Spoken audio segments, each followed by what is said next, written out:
ပြီပြောပါအောင်သမီးရဲ့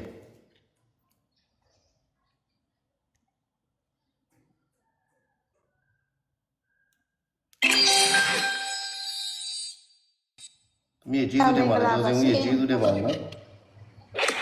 မင်္ဂလာပါသမီးသမီးကတနင်္ဂနွေရက်တက်35အခုဆိုလို့ရှင်ပါပဲဖိဖိတက်ပြီးအစင်မပြေတာများတယ်ဆိုသမီးအားတစ်ချက်လောက်သိချင်တော့ပေါ့ဘယ်လာမှာမွေးလဲသမီးပြဆိုရ30နဲ့နော်သမီးဟာတနင်္ဂနွေ35လို့ပြောတာနော်သမီးဟုတ်ကဲ့ဆရာဟုတ်ကဲ့တနင်္ဂနွေ35တက်မှ6 15 21 29သမီးဆယ်လောက်ကြမယ်ဟုတ်ကဲ့ကြားဆရာပြောပါ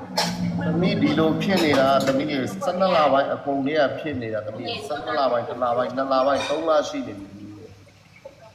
ဟုတ်ကဲ့ဆရာဘာကြောင့်လဲဆိုရင်တစ်ဖက်မှာတနင်္ဂနွေဘုံတော်ကြီးမြင်တာသမီးရေနည်းနည်းလေးဆရာလုပ်ကြမယ်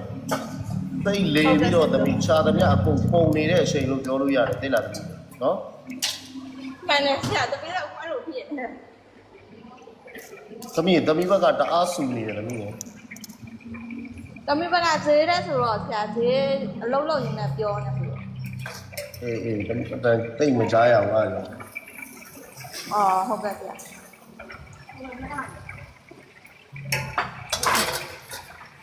သမီးမွေးလားဘယ်လားလဲသမီးရေပြဆိုလားဆရာပြဆိုလားတနာရက်ဆရာဟုတ်ကဲ့ဆရာအဲ့ဆိုသမီးမွေးလားကြော်သေးပြီပဲသမီးရေနည်းနည်းလေးတောက်ခံလိုက်ဘူးလားကြော်မှသမီးဒီကိစ္စတွေအကုန်ပြီးမှတက်လာဟုတ်ကဲ့ဆရာ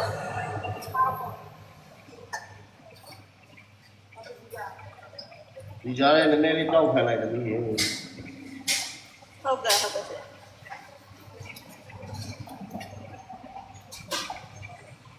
တော့ဘယ်ဦးကြီးပြေးဦးတယ်ပါလားသမီးမေးမေးဖြုတ်ပြီးတော့သမီးကိုဦးစားပေးလိုက်ပါဦးနော်ဟုတ်ဆရာဟုတ်ကဲ့ဆရာ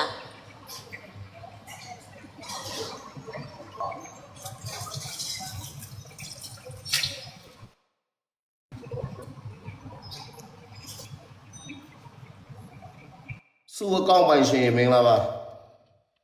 မင်္ဂလာပါရှင်မင်္ဂလာပါသမီးနှစ်ပါတာ22နှစ်ပါကြာတာပလင်းသမီးစီးပွားရေးတည်ချင်လို့ရှင်ဘယ်လာမှာမွေးလဲစီးပွားရေးနဲ့အချင်းဘယ်လာတော့9လပိုင်းရှင်9လပိုင်း9ရက်နေ့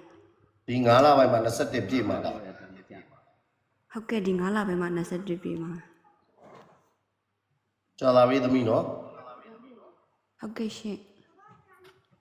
သမီးဆရာပြမယ်တစ်ဖက်မှာရာဟုဖြစ်နေတာသမီးစိတ်ကိုလေးနေတာသမီးဟုတ်တယ်ဆရာဘယ်ဟာဘလို့ဆုံးဖြတ်ရမလဲမသိတော့ဆရာပြမယ်သမီးဥတီချက်တစ်ခုကိုထားလိုက်သမီးအဲ့လိုစိတ်လေးနေလို့တော့အဆင်မပြေဘူးသမီးအလုပ်တစ်ခုခုကိုတည်တည်ရှာရှာပြီးပို့ပြီးတော့လုပ်တည်တည်ကြကြလုပ်ပြီးဆိုရင်သမီးအဲ့အလုပ်ကိုပဲဆွဆွမြဲမြဲလုပ်သွားဒီလိုစိတ်လေးနေလို့တော့သမီးအဆင်မပြေဘူးဆရာအခုလောလောဆရာစုဟာပြည်ပရောက်နေတာရှင်ဒီပရောက်လေသမီးရဲ့နောက်သမီးရဲ့မွေးလာ9လပိုင်းဆိုရင်နောက်ထပ်2လကျန်သေးတယ်သမီးအိုက်ပုံဆိုင်ဖြတ်တန်းနေလို့တော့အဆင်မပြေဘူးသမီးရဲ့အဲ့တော့ဒီကြားထဲမှာသမီးစိတ်ကိုတည်တည်ငြိမ်ငြိမ်ထားဟုတ်ပြီလား